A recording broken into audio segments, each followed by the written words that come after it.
O penúltimo elemento é flagelação, superafirmação homossexual, enfraquecimento social, rejeição do perigo, as frações castigadas.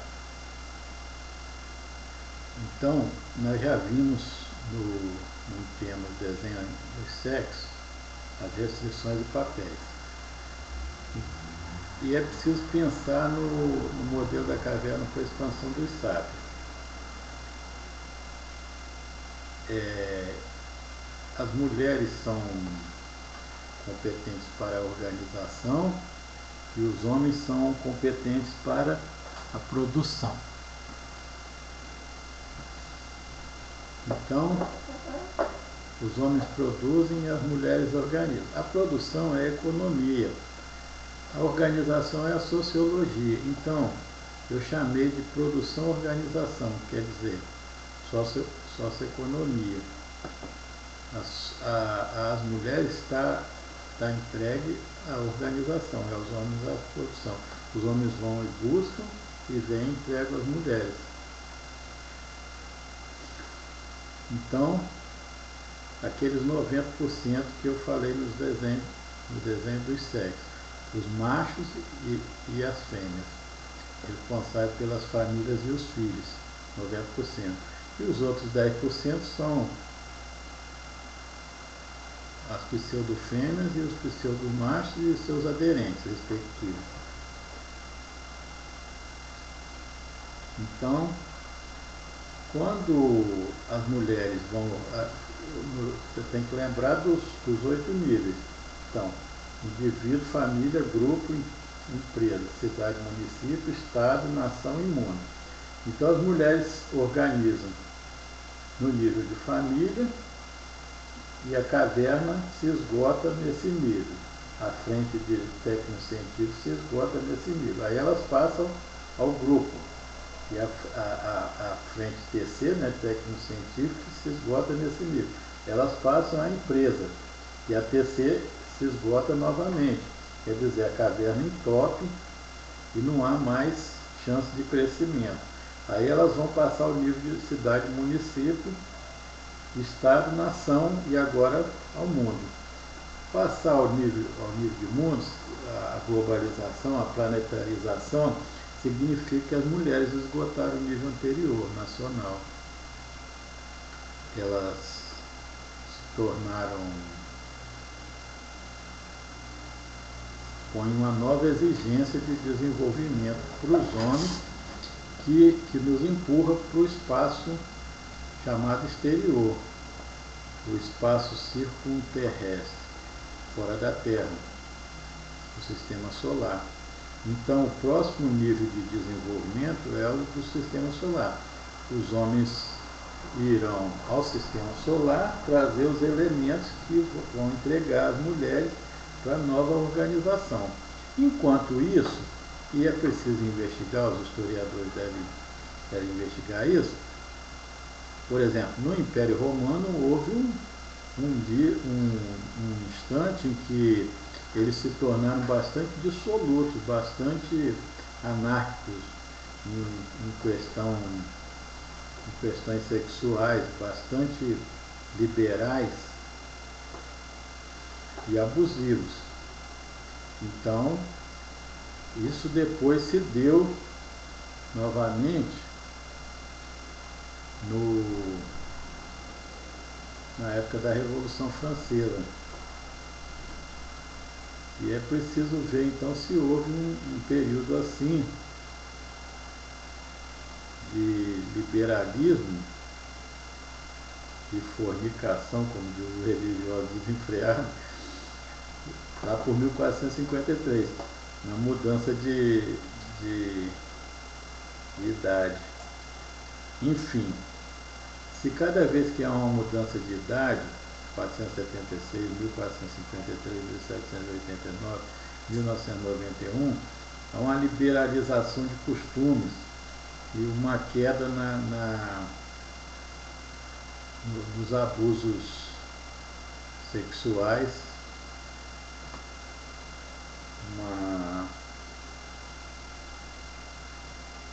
sexo desenfreado. É preciso observar isso. É porque isso na caverna, no modelo da caverna, indica que está havendo um esgotamento dos recursos TC, técnico-científico, do conhecimento, colocam excesso de riqueza, excesso de produto nas mãos dos ricos e médio altos. E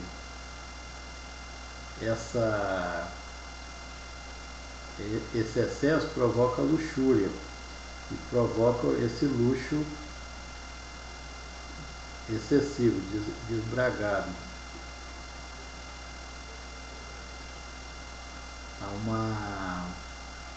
A frente TC produz para os 20% que estão na condição de ricos e médio altos, produz demais.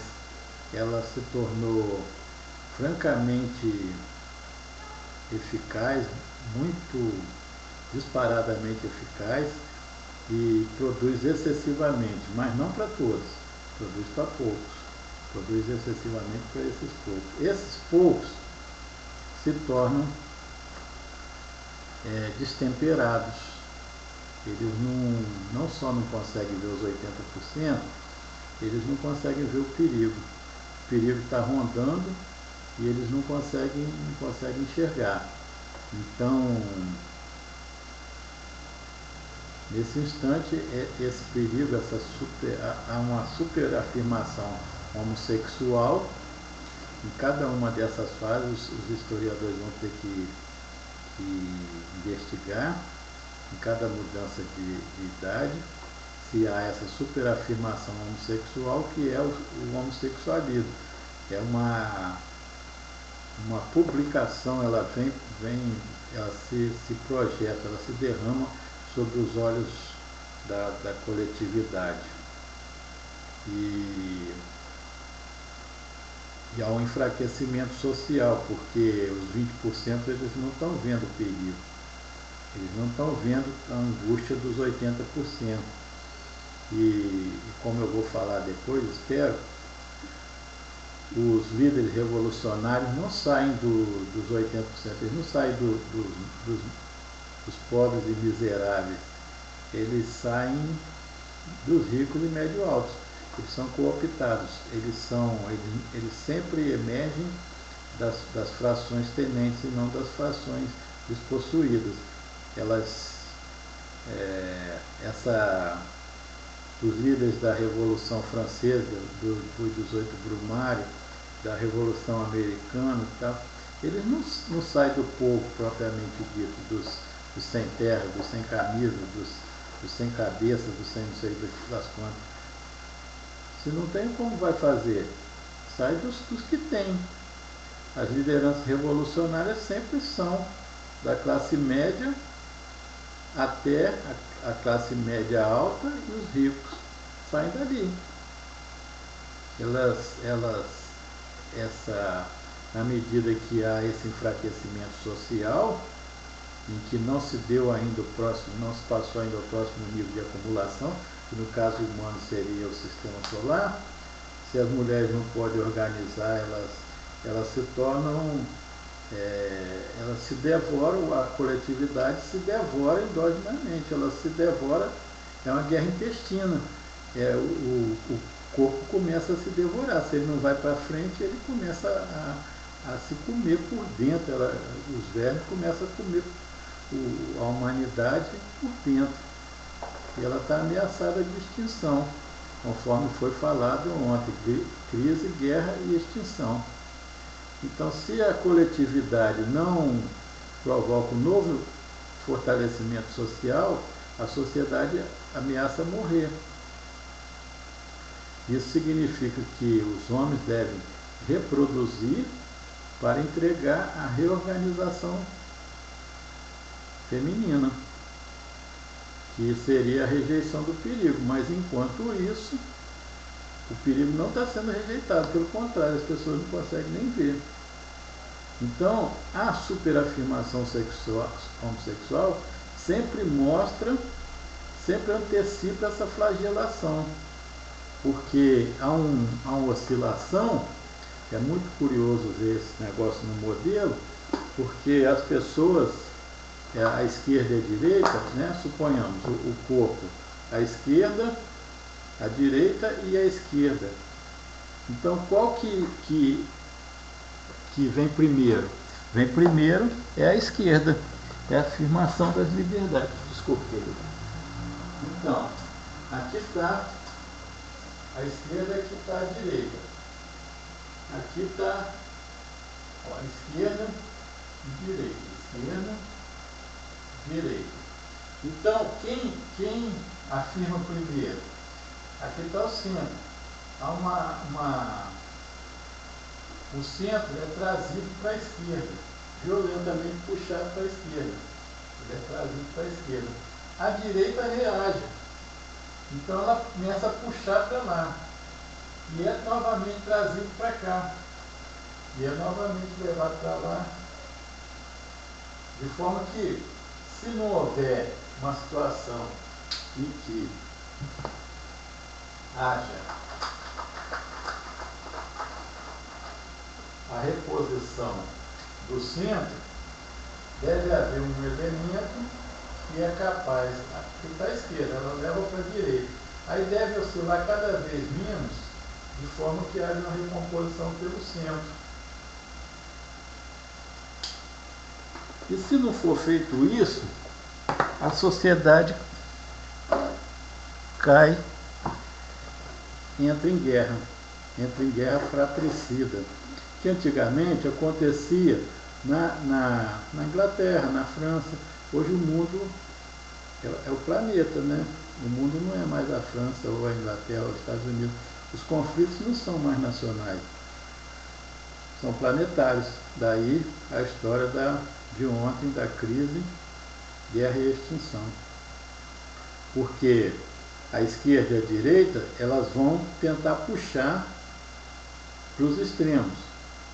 Nós temos centro, esquerda e direita. A esquerda, quando é superafirmada, se torna esquerdismo. A direita, quando é superafirmada, se torna direitismo. Aí começa a oscilar entre o esquerdismo e o direitismo. Mas sempre começa pela esquerda, pela liberalidade. Direitos são dados, né, direitos excessivos, não condizentes com a compreensão da totalidade do coletivo, da nossa produção e organização humana. Então, começa a flagelação. A coletividade começa a se autoflagelar. E aí, nós já sabemos como as coisas são quando há conflito. Quando, por exemplo, se houver crise e depressão, a gente já sabe quem sofre nessas ocasiões. São sempre os mesmos grupos. São as mulheres, os fracos, né? Os fracos e os oprimidos. As mulheres, as crianças, os judeus, os ciganos, os índios, os negros, os homossexuais, são sempre esses. Então a irresponsabilidade é dupla, tanto da esquerda quanto da direita. E cria aquele cenário lá de trás. Se não houver uma compreensão, um conhecimento capaz de centralizar, as duas forças tendem a se enfrentar e dilacerar a coletividade. Então começa a autoflagelação, começa o castigo do próprio corpo. E essa coisa sempre atinge aqueles grupos que são, né, deixemos de fora os velhos, os fracos, são sempre os fracos. Velhos, deixei também de fora os deficientes, velhos, deficientes, mulheres, crianças, homossexuais, ciganos, judeus, negros, índios e os cachorros e papagaios. que a tradição é essa, né? As pessoas covardes, os homens batem nas mulheres, as mulheres batem nas crianças, as crianças chutam o cachorro e o papagaio.